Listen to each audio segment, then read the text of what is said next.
Israel के प्रधानमंत्री Benjamin Netanyahu और इजरायली सेना यानी कि आईडीएफ के चीफ ऑफ स्टाफ याल जमीर के बीच गाजा पट्टी पर पूर्ण कब्जे की योजना को लेकर तीखी बहस हुई है। ये बहस देश की सैन्य और राजनीतिक नेतृत्व के बीच गंभीर मतभेद को उजागर करती है, जिससे मौजूदा युद्ध के भविष्य पर कई सवाल उठने लगे। गाजा पट्टी पर पूरी तरह से कब्जा करना नेतन्याहू सरकार की योजना है, जिसे सेना प्रमुख याल जमीर खतरनाक मानते हैं। उनका मानना है कि इससे सेना और ज्यादा थक जाएगी और हमास के कब्जे में बंद 50 बंधकों की जान को गंभीर खतरा हो सकता है। नेतन्याहू के बेटे यार नेतन्याहू ने सोशल मीडिया पर आईडीएफ चीफ पर सैन्य तख्तापलट की कोशिश का आरोप लगाया था। इसी मुद्दे पर बैठक में जमीर ने प्रधानमंत्री से नाराजगी जाहिर करते हुए कहा कि युद्ध के बीच में आप मुझ पर हमला क्यों कर रहे हैं। नेतन्याहू ने जवाब दिया कि मीडिया में इस्तीफा की धमकी मत दो।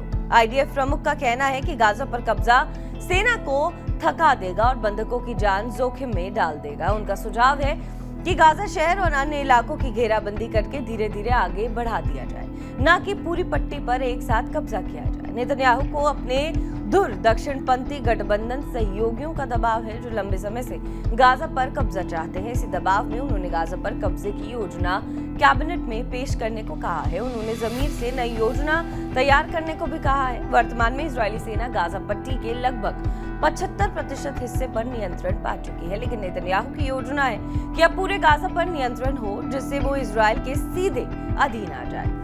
गाजा युद्ध 7 अक्टूबर 2023 को हमास के इजराइल पर हमले से शुरू हुआ, जिसमें 1200 लोग मारे गए, 251 को बंधक बनाया गया। अब तक हमास 105 नागरिकों को रिहा कर चुका है। आईडीएफ ने 8 बंधकों को बचाया है और 39 शव बरामद किए हैं, जिसमें से 3 को गलती से इजरायली सेना ने मार दिया था। ये सारा विवाद उस वक्त सामने आया जब गाजा पर पूर्ण कब्जे को लेकर कैबिनेट में वोटिंग होनी थी। जमीर का इस्तीफा भी संभावित माना जा रहा है अगर उनकी आपत्तियों पर ध्यान नहीं दिया गया। बहरहाल इस खबर पर आपका क्या कुछ कहना है, हमें कमेंट करके जरूर बताएं। बाकी देश विदेश की तमाम बड़ी खबरों के लिए आप बने रहे TV9 डिजिटल के साथ।